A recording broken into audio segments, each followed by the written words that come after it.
कपाल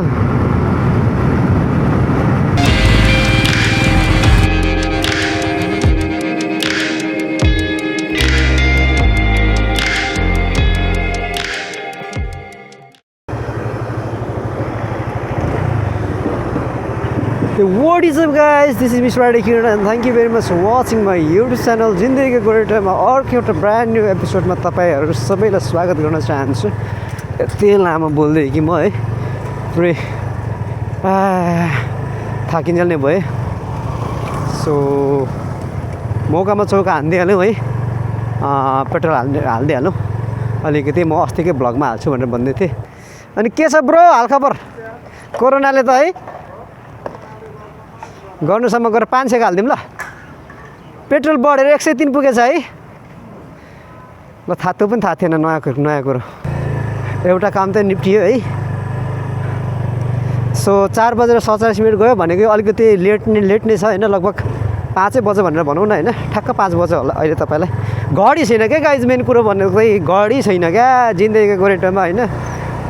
लगभग 2 हप्ता भइसक्यो म विथआउट हुन्छ नि वाच। जति बेला पनि कति बजे भन्ने बित्तिकै म यस्तो दिइहाल्छु कि नाडीमा दिइहाल्छु हैन। हुन त यहाँ पनि घडी छ हैन, तर यो पनि अब रिलायबल हुँदैन। 10 मिनट जति 5 मिनट, अस्ति 5 मिनट ढिलो थियो, फेरि बिस्तारै किन यो ढिलो हुँदै जाँदैछ कि अहिले त तपाईँलाई 10 मिनट ढिलो भइसक्यो है, राइट। एन्ड मोबाइल गोजीमा छ हैन, अरू बेला मोबाइलमै हातमै हुँदा पनि म यस्तो दिन्छु क्या तपाईँलाई टाइम हेर्ने बेलामा चाहिँ। अनि यस्तो दिनको लागि आई डोन्ट नो कहाँ घडी गयो हैन। अफिसमै लकडाउन भन्दा हुन्छ नि, मैले अफिसकै घरमा छोडेको जस्तो लागिरहेछ अहिले हैन। अफिसको घरमा छोडेको छैन भने घडी हरायो गाइज। एउटा सर्टेन टाइममा निस्किनु चाहिँ अब ठिकै हुन्छ हैन। जस्तै म सर्टेन टाइम भनेको कि त म मर्निङमा 9 भन्दा अगाडि निस्कन्छु हैन। अनि हाम्रो तरातिर चाहिँ 9 बजीसम्म, 9 बजी मर्निङमा चाहिँ तपाईँलाई 7, 8, 9 बजीतिर चाहिँ डिपार्टमेन्ट स्टोरहरू खुल्ला हुन्छ। अनि सपिङहरू गर्नको लागि, खानपिनको लागि पोसिबल भयो। एन्ड त्यस पछाडि 5 बजे हैन, 5 बजेपछि पछाडि पनि हल्का अलिकति खुल्ला जस्तो हुन्छ। एन्ड फेरि यो भन्नु खोजेको होइन तपाईँले बिहान र बेलुका चाहिँ हुन्छ नि कोरोना भाइरस हुँदैन भन्नु खोजे होइन। तर पनि त जिन्दगीमा बाँच्नको लागि त अब धेरै कुराहरू चाहिन्छ नि यार हैन। ती कामहरू गर्नको लागि त एउटा कुनै न कुनै समय त निस्किनुपर्छ बाहिरतिर यार।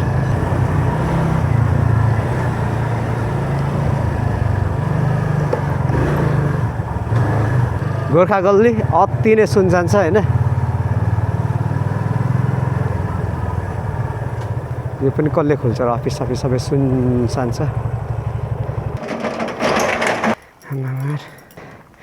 This is my room. यो सब माकुरा जाल धुलो। हे गड मेरो घडी होस्। Yes I know it guys. Look ठ्याक्क 5 बजे 10 मिनट।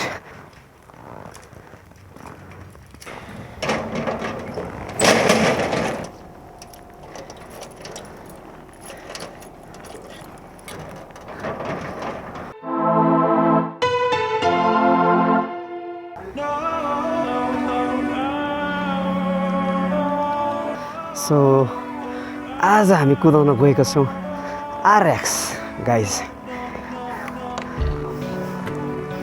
हैन।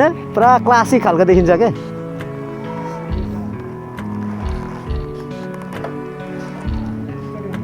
यो तिम्रो के इन्जिन किल स्विच हो? ए ल त्यसलाई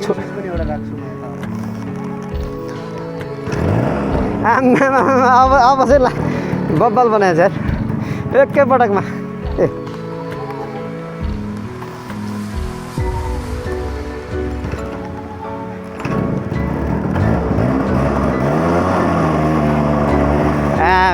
यार फिलिङ्स नै बेग्लै आउँछ नि गाइज RX हाक्दाखेरि।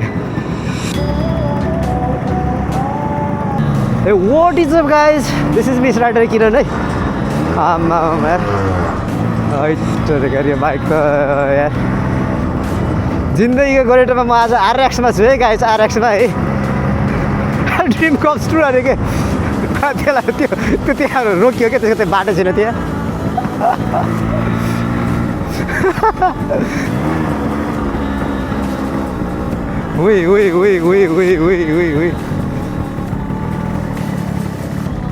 ब्रेक पनि डिसेन्ट लाग्ने बनाएछ यार केटाले यार फिलिङ बब्बाल के गाइज बब्बाल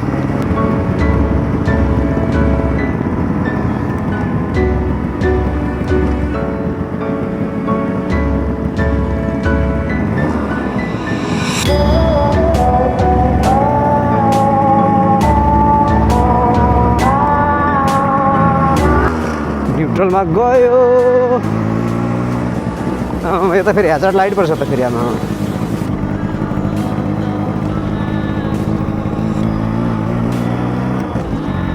वाउ सो गाइज अहिले चाहिँ मैले कुदाइरहेको भनेको त तपाईँलाई होइन यो 1990s को RX 2 स्ट्रोक बाइक है 11 bhp को पावर प्रोड्युस गर्छ यसले चाहिँ अनि भाइले चाहिँ रिस्टोर गरेर बब्बाल कन्डिसनको बनाइराखेको छ क्या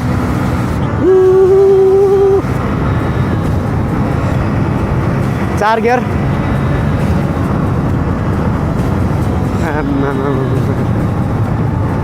दामी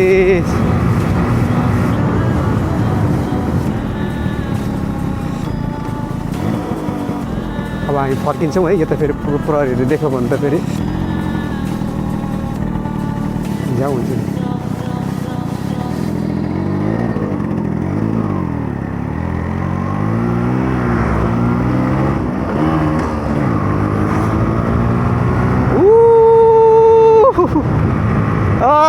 बब्बाल क्या कम्फर्ट के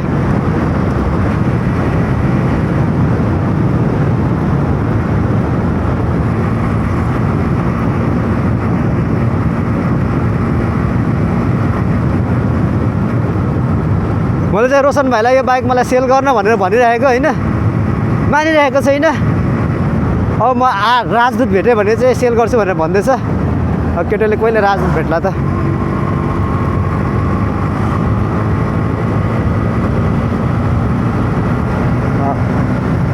धेरैजनाले चाहिँ हुन्छ नि यसलाई अलिकति हुन्छ नि क्याफे रेसर टाइपकोमा मोडिफाई पनि गर्छ तर म चाहिँ हुन्छ नि त्यस्तो मोडिफाई गर्न रुचाउँदिनँ होइन जसको यसको ह्यान्डल पनि जस्तै ओरिजिनल खालको अलिकति यो पछाडि आएको नै म ठिक लाग्छ क्या यसको त आवाज नै होइन अझै अब मेरो त तपाईँलाई राम्रो आवाज यो सेटअप राम्रो छैन कि गोप्रोहरूको यो माइक एडाप्टर नभएर अदरवाइज त आवाज त बब्बाल छ गाइज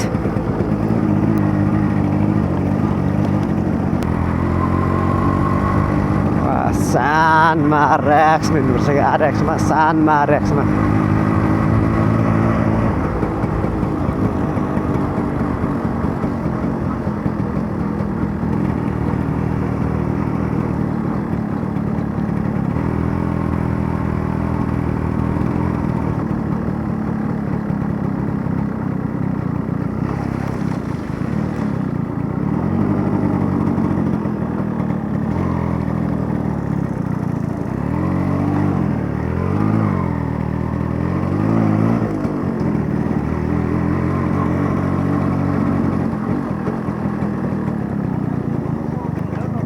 त्यही भएर त मलाई बेचन भनेर भन्छु तिमी बेच्दैनौ